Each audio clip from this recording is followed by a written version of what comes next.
আমির Hamza jail থেকে বের হওয়ার পর থেকে প্রায় অসুস্থ দেখা যায়। এর পেছনে কোনো ষড়যন্ত্র আছে কি? দেখেন, আল্লাহ কোরআনে বলছেন, লাইয়াদুররুকুম ইল্লা আযান, তারা তোমাদেরকে কষ্ট দিবে কিন্তু তোমাদেরকে নিশ্চিহ্ন করতে পারবে না। গত কয়েকদিন আগে একজন ভাইয়ের সাথে দেখা, তার মাথা থেকে এই রকমের খুশকির মতো চামড়া উঠে। বললাম, এটা কেন হয়েছে? কয়, ভাই এখানে যাওয়ার পরে হয়েছে। আমির হামজাকে অনেক কষ্ট দেওয়া হয়েছে, অনেক কষ্ট দেওয়া হয়েছে, সোলো পয়জনও করা হয়েছে তাকে।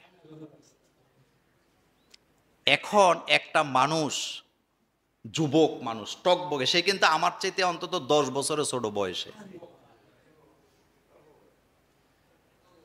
এই লোকটারে যা ইচ্ছা তা। অপরাধটা কি ছিল? অপরাধটা ছিল, 2 ছেলে নাকি ফেসবুকে লেখছে আমরা তরবারি নিয়ে সংসদে হামলা করব। তো ওদের মোবাইলে আমির হামজার ওয়াজ পাওয়া গেছে। আপনার মাথায় যদি বিবেক থাকে, এটাই অপরাধ। তার অবস্থা এমন, সে প্রতিনিয়ত 4 থেকে 5 বেলা ওষুধ খাওয়া লাগে।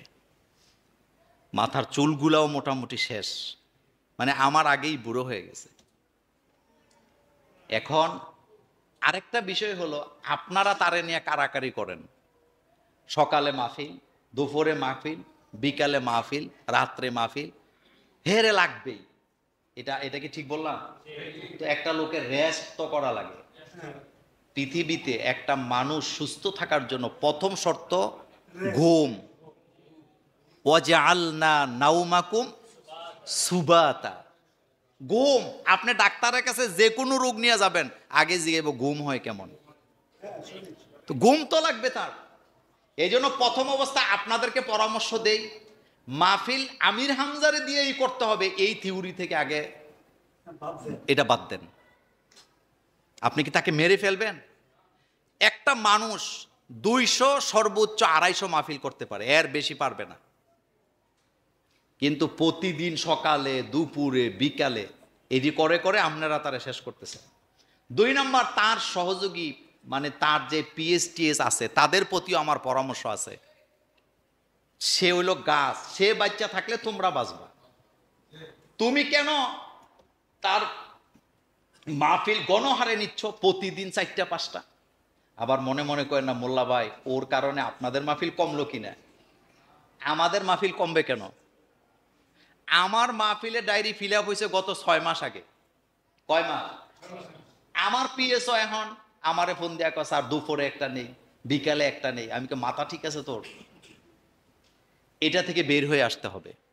আমির হামজা জাতির সম্পদ। প্রতিদিন আমির হামজা দিনে মাহফিল দরকার না, রাতে মাহফিল করুক। মাগরিবে একটা করুক, রাতে একটা করুক, কোনো আপত্তি। কিন্তু তার রেস্টের ব্যাপারে এটা আমাদের সতর্ক হওয়া দরকার। কাছাকাছি যারা আছে তাদের সতর্ক হওয়া দরকার। যেহেতু আমার কাছে এটা আসছে, আমি আজকেই তাকে মেসেজ দিব অথবা কল করে জানাবো যে ভাই তোমাকে এটা ছাড়তে হবে। রেস্ট দরকার। কি দরকার? সে বাচ্চা থাকলে আমরা কথা শুনতে পারবো। আপনাদের মনে আছে আল্লামা সাইদি সাহেব, তিনি কি প্রতিদিন মাহফিল করতেন? হ্যাঁ, সকালে বিকালে করতেন? করতেন। তার রুটিন ছিল। কি অসাধারণ! ঈদগার মাহফিলগুলা মনে পড়ে না? আমার মনে আছে ঈদগাতে মাহফিল। আহারে, উনি যখন নাহমাদু কইয়া টান দিত, আমাদের শ্রোতা হচ্ছেন আপনারা, আর ওনার শ্রোতা ছিল ডিসি, এসপি। আমি আমার নিজের চোখে এসপি, ডিসি, সচিবদেরকে মাঠে বসে ওনার মাহফিল শুনতে আমি অহরহ দেখছি, অহরহ দেখছি। এজন্য বলি, রুটিনের উপরে আমাদেরকে চলতে হবে। শরীরকে নির্যাতিত করে, শরীরেরও কি আছে? দোয়া করে আল্লাহ যেন আমির হামজাকে সুস্থতা দান করেন। তার খেদমত কোরআনের ময়দানে আল্লাহ যেন আরো অনেক লম্বা করে দেন। আল্লাহ যেন এই জাতির রাহবার হিসাবে তাকে কবুল করেন। আল্লাহ তুমি তাকে সুস্থতা দান করো। প্রশ্ন আসছে, পার্বত্য চট্টগ্রামের সম্প্রতি কিছু সাম্প্রদায়িক গোষ্ঠী আলাদা দেশ গঠন করতে চায়, এদের পেছনে কাদের হাত? এটা আজকে না, এরা তারা আগে থেকেই, এটা অনেক আগে থেকে, এটা আজকের খবর না। এটা 71-এরও আগে থেকে শুরু হয়েছে, অনেক আগে থেকে, কিন্তু জায়গাটা আমাদের বাংলাদেশের। আপনারা অনেকেই বাংলাদেশের ম্যাপের ব্যাপারে জানেন কিনা, এরপরও আমাদের আরো জায়গা আছে, আছে না? যোগে যোগে যোগে যোগে ক্ষমতা লুবিরা আমাদের মানচিত্রকে বড় বানায় নাই, ছোট বানাইছে। সুলতান সুলেমানের ইতিহাস যদি আপনি পড়েন, দেখবেন তিনি কি তার মানচিত্রের আকার বাড়াইছে না কমাইছে? হযরত ওমর রাদিয়াল্লাহু তাআলা আনহু, তিনি তার মানচিত্রের আকার বাড়াইছে না কমাইছে? একমাত্র আমার দেশ বাংলাদেশে অবৈতবন্তায় ক্ষমতা ধরে রাখার জন্য যুগে যুগে আমার মানচিত্রকে তারা কেটে টুকরা টুকরা করতে চাইছে।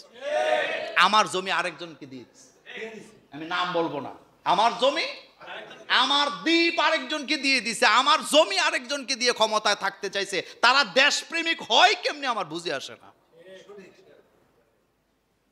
দেশপ্রেমিক তো তাদেরকে বলে যারা 1 ইঞ্চি জমি কাউকে, আমার হক আমি দেব কেন, এটার জন্যই তো আমি শপথ নিয়েছি আমার জমিকে আমি হেফাজত করব। সাহস নাই, কি নাই? সাহস নাই। আপনার যদি সাহস থাকে, আপনার মানচিত্রটা কত বড় এটা বিষয় না, আপনার ভয়ে দেখেন না, এখন কিন্তু দাদাবাবুরা খুব ডরে ডরে আছে, কোন ফেস লাগে, কারণ 7 সিস্টারের অবস্থা। আপনারা অনেকে 7 সিস্টার মনে করতেছেন কোন নারীদের কথা, না না, সচেতন হন। 7 সিস্টারে ঘুম নাই, 7 সিস্টারে কি নাই? ঘুম নাই। সাসা আপনা যান, এজন্য যারা আমাদের বিরুদ্ধে খুব রঙ্গমঙ্গ করে বক্তৃতা দিচ্ছ, বোম্বে কি বলে দিল্লিতে বসে বসে, আমাদের নিয়ে চিন্তা করো না, আগে তোমারটা তুমি সামলাও, তোমারটা আগে তুমি সামলাও, তোমার ঘরেই তো শান্তি নাই। তুমি এই বুদ্ধি দিয়া নিজেদের ক্ষতি হবে, কয়েকদিন পরে নিজেরা দালাল হিসাবে চিহ্নিত হবা, কিন্তু কখনো সুসম্পর্ক গড়ে ওঠা সম্ভাবনা। এটা কিচ্ছা বলি আপনাদেরকে, এটা হলো গ্রামের এক সর্দার, খুব বুদ্ধি দেয় মানুষকে। একতারা 2 ভাই, বাপের সম্পদ বলতে কিছু না, একটা গাবি আছে আর একটা তাল গাছ আছে, বুঝেননি কথা?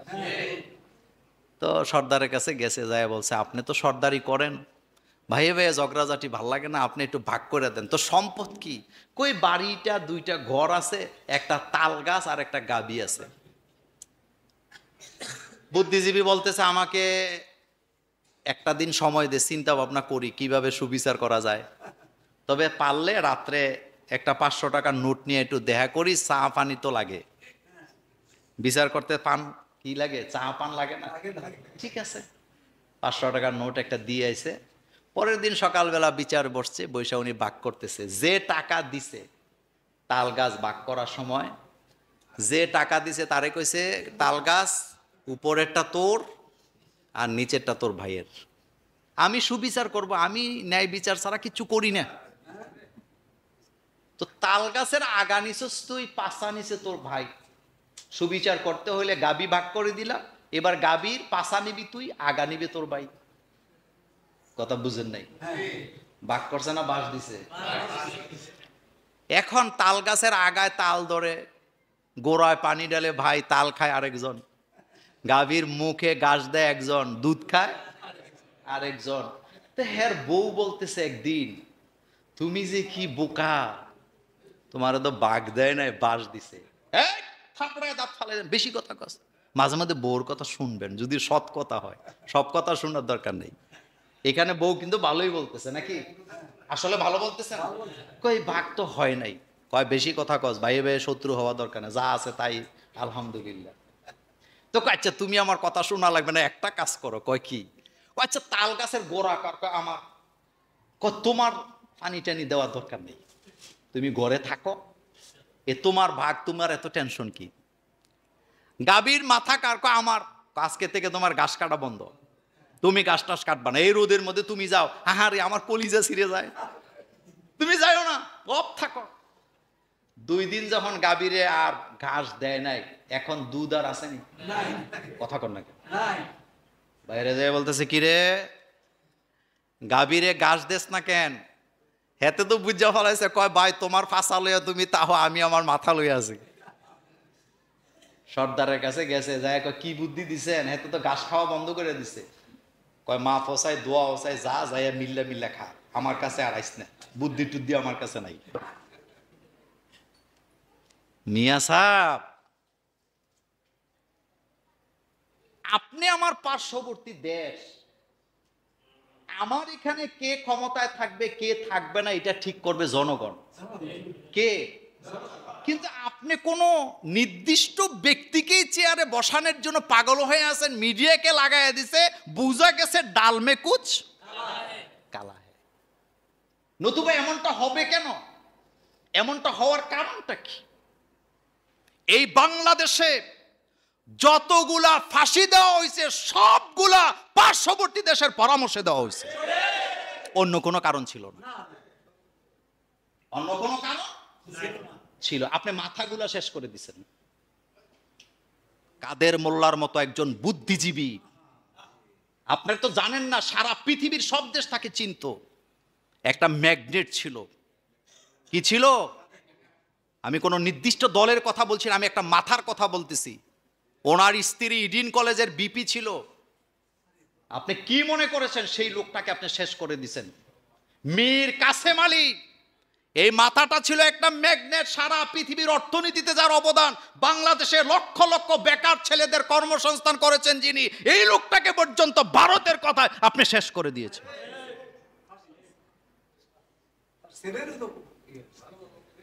আপনি চিন্তা করতে পারেন? ইসলামী ব্যাংক আপনি খাইয়ে পারেন, আপনি আরেকটা ব্যাংক বানাইতে পারলেন না কেন?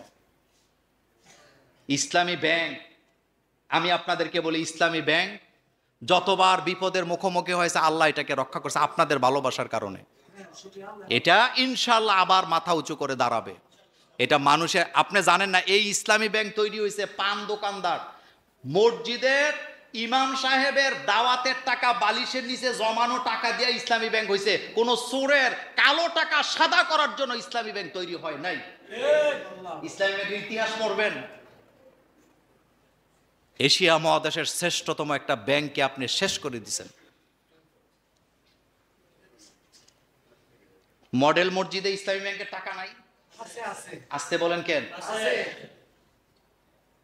জামা আমার, আপনি নিয়ে গাও দিচ্ছেন আর কি। তো পার্বত্য চট্টগ্রামের জায়গা আমার, আমার বাংলাদেশের। ষড়যন্ত্র ইনশাল্লাহ আগেও রুখে দিছে আমার জওয়ানরা, এখনো রুখবে ইনশা আল্লাহ। প্রতিবেশী ভালো না হইলে যা হয় আর কি। একটা সুন্দর প্রশ্ন। আসসালামু আলাইকুম হুজুর, ফজরের নামাজের পর ঘুমানো কি উচিত নাকি সূর্য উঠার পর ঘুমাবেন? খুবই গুরুত্বপূর্ণ একটা প্রশ্ন। ফজরের নামাজের পরে রাসূল সাল্লাল্লাহু আলাইহি ওয়াসাল্লাম কখনো ঘুমান নাই। তিরমিজিতে একটা হাদিস আছে, আল্লাহ রাসূল বলছেন সকালের কাজে ডবল বারাকা। সকালের কাজে, গ্রামে যারা মাটি কাটে তাদেরকে জিজ্ঞেস করবেন, আপনারাও জানেন, দুপুরের 3 ঘন্টা কাজ আর সকালে এ কথা কি ঠিক? এ কথা বলছেন মুহাম্মদুর রাসূলুল্লাহ সাল্লাল্লাহু আকিমিস সালাতা লিদুলুকিশ শামসি ইলা গাসাকিল লাইলে ওয়া কুরআনাল ফাজর। ফজরের নামাজের পরে কোন নবী রাসূলরা ঘুমায় নাই। আর আমাদের ইমাম সাহেবরা কথা কন না কেন? আলেম ওলামাদেরকে নিয়ে যত প্রোগ্রাম করি ফজরের পরে দেহি হুজুররা বইয়া জুরাইতাছে। কি হয়েছে? কয় ঘুমাইয়া অভ্যাস। ফজরের নামাজ পড়ে যায় ঘুম দেয়, ঘুমেতে উঠাইয়া মক্তব পড়ায়। উচিত না, ফজরের পরে ঘুমাবেন না। এটার জন্য দায়ী হইলেন দেরিতে ঘুমাতে যাওয়া। কখন ঘুমাতে যাওয়া? দেরিতে ঘুমাতে যাওয়া। দেরিতে ঘুমাতে যাওয়াটাই হলো অসুস্থতার কি মূল কারণ। সেজন্য আমি আপনাদেরকে অনুরোধ করব, ফজরের পরে ঘুমাবেন না।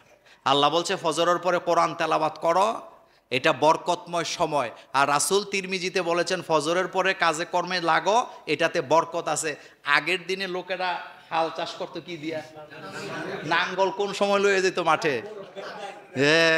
এখন তো বুঝছেন কথা। এজন্য ফজরের পরে কোনো ঘুম নাই। একটা প্রশ্ন আসছে, শিবির কি? শিবির নাকি রক কাটে? এই নিয়ে আপনার মতামত জানতে চাই। শুনেন, এটা শুনেন, শিবির তো একটা ছাত্র সংগঠনের নাম। শিবির শব্দের অর্থ হলো দল বা তাবু। কথা বুঝেন না? কি দল বা তাবু? তো বাংলাদেশে একটা দল আছে এরকম ছাত্র সংগঠন, এর নাম ইসলামী ছাত্র শিবির। আজকে বলে দিই, শোনেন, আপনি যদি গণতন্ত্রে বিশ্বাস করেন, আপনি যদি বৈষম্যতাকে সমতায় ফিরাতে চান, তাইলে যে কোনো আদর্শ লালন করুক তাকে আপনি কি দিবেন? সম্মান দিবেন, তার কাছ থেকে কি করতে দিবেন। আমি আমার আল্লাহকে সাক্ষী রেখে আল্লাহর জাতের কসম করে বলি, আমার কাছে ছাত্রদল, ছাত্র শিবির, ছাত্র ইউনিয়ন, ছাত্র লীগ আলাদা কিছু নাই। কিন্তু সবাই যার যার আদর্শ নিয়ে মাঠে কাজ করো, কলেজে কাজ করো, ইউনিভার্সিটিতে কাজ করো। কেউ কারোরে হামলা দিও না, কেউ কারোরে মামলা দিও না, কেউ কারোরে দৌড়ানি দিও না, মারামারি করো না। সবার মত আদর্শকে নিয়ে চলতে দাও। এটাই হবে সম্প্রীতি, এটাই হওয়া দরকার গণতান্ত্রিক একটা দেশের কি নীতি। কিন্তু আপনি তকমা দিয়া উমকরে ঠেকাও, তুমককে ঠেকাও, কিন্তু ঠেকাইতে ঠেকাইতে নিজের ঘরের ভিতরে শিবির। আমি মোল্লা নাজিম, আমি আল্লাহর কসম করে বলি, কুমিল্লার আওয়ামী লীগের এক নেতা আমাকে বলছে, আমার একমাত্র একটা মেয়ে আছে, আপনি তো তাদের সাথে সম্পর্ক ভালো, একটু শিবিরের ভালো টালো নেতা ছিল, এরকম একটা ছেলে আমার মেয়ের জন্য দেখেন তো। কুমিল্লার কথা বলছি আমি, বাংলাদেশ না। আমি বলছি, আপনার মাথা ঠিক আছে? আপনি হলেন চেতনাদারী লোক। কয় হুজুর সব বুঝি। সে নিজে বলেছেন, আমি বিশ্বাস করি যে এই ছাত্র সংগঠনের ছেলের কাছে আমার মেয়ে বিয়ে দিলে অন্তত মাইটাই খাবে না, যৌতুক টৌতুক লাগবে না। আপনি এগুলা বাদ দেন, আপনার কাছে এত, আপনি মাথা গরম হয়ে যান, চোখ রাঙ্গায় ফেলেন একটা দলের নাম শুনলে, তা আপনি তার কাছে গেছেন কখনো? আপনি তো যান নাই। সবাই যার যার আদর্শ নিয়ে ময়দানে থাকুক, আমাদের কোনো আপত্তি আছে? কিন্তু আপনি একটা দলকে নির্দিষ্ট করে নিষিদ্ধ করতে চান কেন? এই বাংলাদেশে কলেজ ইউনিভার্সিটিতে যতবার অন্যায় অবিচার হয়েছে, এই ছাত্র সংগঠন ততবার প্রতিবাদ করেছে। এখন ওদের পরিচয় ঢাকা ভার্সিটিতে পাওয়ার পরে অনেকের আবার ঘুম নাই। আমরা কইছিলাম নি তো, তুই কি কইছ? তুই তো গাঁজা খাওয়াই না দলের মধ্যে ছিলি। জিজ্ঞেস করছে, আপনাদের এই দল এটা কি বলে? না, বলছে এটা ঢাকা ভার্সিটিতে এটা নাকি রক কাটে। তো সে কি বলছে? গুগলে সার্চ দেন। হ্যাঁ, দেখছেন, বলছে আপনারা গুগলে সার্চ দেন কার নাম আসে। তার মানে বোঝা গেল গুগলে সব পাওয়া যায়, যায় কি না? যাক, ওইটা বিষয়টা শোনেন, আমি বলি, ছাত্র শিবির এমন একটা সংগঠন যাদের সংগঠনের নীতিমালা আছে তাহাজ্জুদ বাধ্যতামূলক, 5 ওয়াক্ত নামাজ জামাতের সাথে বাধ্যতামূলক, লেখাপড়ায় পাঠ্যসূচি বাধ্যতামূলক 6 ঘন্টা লেখাপড়া। সবচেয়ে বড় যেই জিনিসটা, এই সংগঠনের কোনো ছেলেরা মেয়েদেরকে প্রাইভেট পড়াইতে পারে না, নিষেধ। কথা বুঝেন নাই? কি নিষেধ? আর রেজাল্ট ভালো হবে না খারাপ হবে? আর কিছু বললাম না, তবে আমি কিন্তু দলকে প্রমোট করি না। আপনারা জানতে চাইছেন, আমি শুধু ব্যাখ্যা দিছি, নাকি আর কিছু বলছি? আমি কোনো বিরুদ্ধে কিছু বলছি যে অমুকটা খারাপ তমুকটা ভালো? যারা দেখছেন, যাদের ছেলে এই জায়গায় গেছে, আপনি কিন্তু নিশ্চিত ঘুমান যে আমার পুত যাই করুক অন্তত মাইয়া ফ্রেন্ডে ডিস্টার্ব করবে না, অন্তত বিড়ি সিগারেট। আমি আপনাকে বলি, গত 16 বছরে আমি মোল্লা নাজিম আপনাকে চ্যালেঞ্জ করলাম, গত 16 বছরে গোয়েন্দা বিভাগ, পুলিশ বিভাগ, এনএসআই যত সদস্য আছে, একটা শিবিরের ছেলে একটা সিগারেট খাইছে একটা প্রমাণ দিতে পারে নাই। ভবিষ্যতে পারবে? ভবিষ্যতে পারবে?